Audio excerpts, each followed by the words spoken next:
Alright, so coming off a divisive Star Wars film into two even more divisive Star Wars films, this is The Last Jedi. This is a first time watch for me. I'm a casual Star Wars fan, as the last films have already described. I've described the original trilogy and then the prequel trilogy in full form, like these videos on the channel. You can go check those out. And I recently reviewed The Force Awakens. So these are going to be a little bit of fun, especially with everything that I've heard ad nauseum online and through the internet, and some people swearing by The Last Jedi and despising Rise of Skywalker, and then other people loving Rise of Skywalker and shitting on Last Jedi. I'm kind of figuring this out for myself. So, and I'm also a casual fan, so that goes on top of everything else. But Last Jedi, I have to say I enjoyed as much as The Force Awakens. I'd say they're pretty much at par, and as of now, I think they're again, I'm speaking as a casual fan. They're pretty much equal in quality when it comes to one after the other. I think The Last Jedi really follows The Force Awakens quite well with its themes and with its acting and with its special effects. I think the action sequences are improved and enhanced in this film compared to The Force Awakens, and like it carries over kind of thing. So I personally didn't see a lot of problems with this one. I could see maybe some plot decisions and some character choices and some line delivery, or maybe the way certain characters behaved with each other could be a problem with certain diehard fans, and I'm definitely not a diehard fan, as the title suggests. But I thought this film was cool. It was cool enough, and like I said, I pretty much had the same experience with this one as I did with The Force Awakens. So this film is really like its first act entirely, and then I'd say a lot of this film is basically just the First Order versus the Resistance, essentially. You have a pretty dense first act going on with that scenario, and Kylo Ren continues with his attacks or onto the Resistance, and you have Leia. I'll get to the scene involving her, but opening up this film to start with, here's one thing I gotta mention about The Last Jedi, and I found this when it comes to the humor in The Force Awakens too, so this kind of crosses over as well. The humor in both films, although this is a different director, is very parody. I don't like, and I can't tell watching this movie if it's intentional, like if they wanted to make it kind of satirical, kind of parody on purpose, or if it's completely accidental. But I literally feel like I'm watching an Austin Powers film. Like that's the vibe I get from the humor in this film, and I got it in the last film, but this one is much more in your face and feels that Austin Powers kind of vibe a lot more, like with the whole like he's tooling with you, and when not Kylo Ren, Poe Dameron is having the conversation with I forget his name, but the guy in the First Order ship, and he's messing with him, but just the way the villains speak like this film is a parody, like they're parodying Star Wars, or they're parodying traditional space operas and fantasy films the exact same way that Austin Powers parodied James Bond kind of thing. It gives me that vibe, and that's the way the humor seems to be placed. It gives me that satirical vibe, and it's funny. Like I can't say it's not funny. It's so not fitting for a Star Wars movie. Like there's humor here and there in Star Wars films, but this is the first time in this specific trilogy that I've seen it done so differently, and just carried in a different way. So here's one thing that might piss a lot of fans off, and maybe that's a lot of beef that hardcore fans have with this film, is the way they treated Luke Skywalker. I can definitely get behind why people would be pissed off about that, because Luke Skywalker is certainly a different character in this film when he's on that island, and when Rey goes to kind of try to rehabilitate him back into the Force kind of thing. Him being such a strong believer and advocate for the Force and then turning completely sideways, and somebody who wants to like get rid of the Jedi's and get rid of the Force, and or not like get rid of the whole basically everything that Yoda has ever taught him in the previous trilogies, could feel like a slap in the face. And I can definitely see why a lot of people would have a little bit of a issue with that.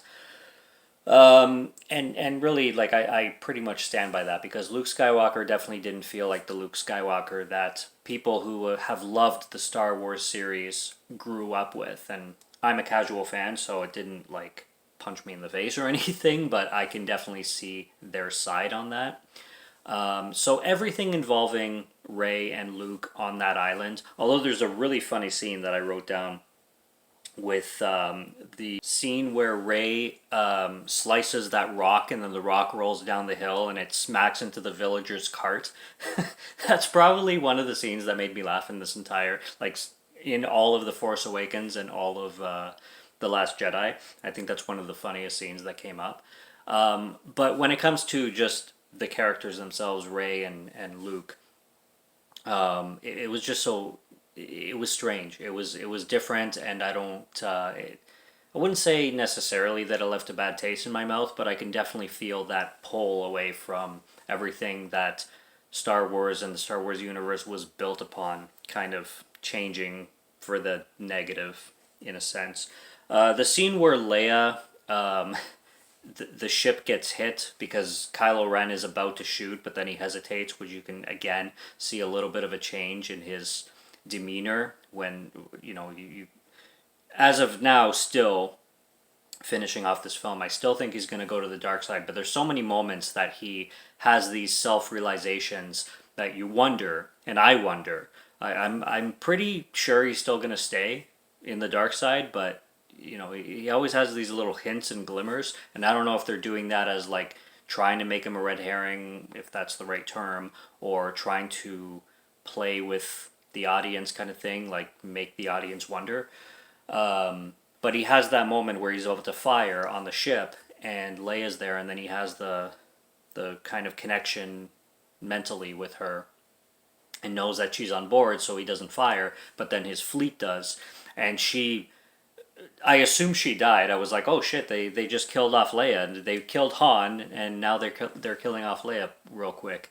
But then she's in, like, floating in space, and she just comes, like, she starts to like move again, and she starts to go backwards as if there's like this like time change frame kind of thing, and I'm like, that seems really corny. I'm assuming there's a Force thing going on, and even though Leia, was she an official Jedi? I don't even know. Obviously is able to use the Force, and she used the Force to revive herself, or did she literally reverse time? That's a new concept. I don't know. They didn't really show it in your face that much when it came to the prequel trilogy, or when it came to Yoda training Luke, and the 1970s trilogy, the original trilogy. They didn't really touch on, manipulation of time or being able to revive yourself. Like, that's a really big first, and that's a really big concept to throw this late into the universe. Like, it's like you're changing the rules kind of thing. So that's another one that I was a little bit iffy on, but it is what it is. I was pretty. It would be pretty tragic if Leia was killed off that quick, but then again, Han was. So I figured this series is ready to throw some curveballs if needed. It's cool to see Laura Dern in here. Very random, but and she hasn't shown up in any other Star Wars film, but she kind of takes the place of Leia when Leia is recovering after her revival episode, I guess. But it's cool to see Laura Dern in here anyway, because Laura Dern is just a very memorable actress who's been in a lot of great stuff, so good face to see. And also she was in Marriage Story too, with Adam Driver being in this film. A little bit of a cool connection. They also introduced this new character named Rose Tico, who actually has the exact same birthday that I do. She was born January 17th, 1989. I was born January 17th, 1989. So looking her character, the actress up anyway, I thought that was cool. But that's completely unrelated. Her character in this film, I do not get behind. she, as soon as she shows up, I don't know. There's something about her character, not the actress, the character that is just so aggravating and annoying and gets under your skin, and she's just not very memorable, and I feel bad kind of giving her so many negatives, but she's so childish, immature, and when characters are introduced like this, you've never seen these characters before. They're just thrown into the film, and then it's like, what are you doing here? I'm following along with this story. I like the way the plot's going. Like, here comes this brand new character that all of a sudden we're supposed to care about. And no, like, I don't mean that like offensively, because it has nothing to do with the actress. I'm talking about the character specifically. It's kind of like, what are you doing here? It was one of those moments. But I guess it is what it is again. Snoke is a pretty badass character. Being new again, and he's very like kind of supernatural and monstrous. At least that's how he comes across. He's definitely not as grounded as Palpatine was. But Snoke is cool for like a godlike, you know, Palpatine replacement kind of character that Kylo follows. I really like the battle sequence when Rey was coming into it, and you have again another one of those moments where you're wondering where Kylo Ren's mentality is going, and I liked how. I'm assuming, because this is another thing that I've seen people argue about online, who killed Snoke in this film. It's it seems pretty clear that Kylo Ren killed Snoke. So I don't know what the argument is, because some people say, oh, Rey was the one who used the Force to kill Snoke. It wasn't Kylo Ren. The film made it seem like it was Kylo Ren, but it was actually Rey who did it. It was actually Rey who used the Force. Excuse me. They used the Force and made it happen, kind of thing. And when I watched the movie, to me it seemed pretty clear that Kylo did, and Kylo had that again realization. But soon afterwards, only minutes later, he starts to tell Rey that they should join forces, and he's basically talking like the dark side, like Anakin did in the prequels, like join me and we will rule the galaxy. It's Kylo Ren obviously is a replacement for Anakin, and is kind of following that same path as Anakin wanted to go towards the dark side. I don't know who's a bigger like pussy and who's not. I'm trying to think about it, because I mean, Kylo Ren definitely shows some weakness a lot, but then I'm thinking about Anakin's character, and he definitely showed some weakness a lot as well. So, in the view of Snoke, I think they're both kind of equal with being letdowns for the dark side, but. That could make a whole video in itself, can't it? When they go to that planet where they have those fox looking aliens, they're like crystallized, but they look like they have snow on them, but the snow is like crystals. I really loved the design of those foxes. Those foxes looked amazing, and they're probably one of the best looking creatures that you have in a Star Wars film. I really like the design of them, and something I'd want to see more of, and something that I wish I saw more of in the previous movies. But they were designed really well, so I thought I'd mention that. And then I can't go without talking about the sequence involving Luke Skywalker himself, where he's in front of the entire First Order, and Kylo Ren comes along and says, "I want every missile launched onto that man," or whatever he says. I'm paraphrasing.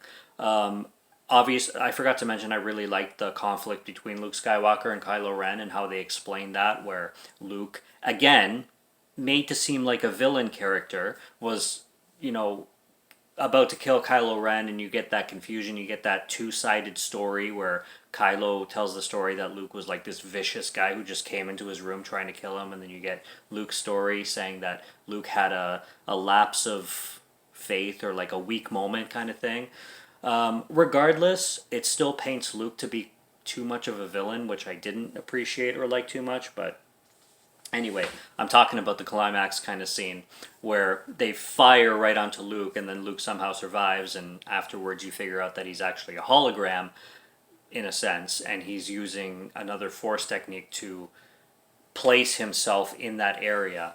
I like that twist, and I just liked how that whole 20 minutes to 25 minutes to half an hour were played out, and everything that followed and everything that kind of went into that climax of the movie I really liked. And I found that that really wrapped up this chapter. See, a lot of people that I've heard discussing these films online say that The Last Jedi was kind of a film that restarted the the trilogy, like it felt like a episode one rather than being like the middle of a trilogy. It felt like the first part of the trilogy. I can't agree on that. It definitely felt like it continued The Force Awakens really well, and it definitely felt like a next part of The Force Awakens. And as a second part, I definitely see no issues with that in that sense, because it had it started like the first more than half is pretty much a battle sequence. You just have a big chunk of the movie that's First Order versus Resistance, and then you have the other part going on with Rey and Luke on the planet, which I can agree with everybody who thinks Luke's character is kind of shitty. I'm on board with that. But leading up to the climax and the way this film concludes, it definitely, in my opinion, feels totally like a part two. And I have no problems there at all. So it played out great. I love the visual effects. I love the battles. I think this is a great continuation and enhancement from The Force Awakens. So I have no problems there. I just critic wise, the critics loved this one and critics hated, well, really shat on Rise of Skywalker. So, but in my opinion, I don't see any massive issues with this one when it comes to following up The Force Awakens, at least. It's definitely got some issues that I've mentioned already, Luke being the biggest. But I think it's fine. I gave it a 3.5, just like I gave The Force Awakens a 3.5. So it is what it is there, and you're listening to my thoughts from a casual fan. So that's basically all I can give you. It was all right.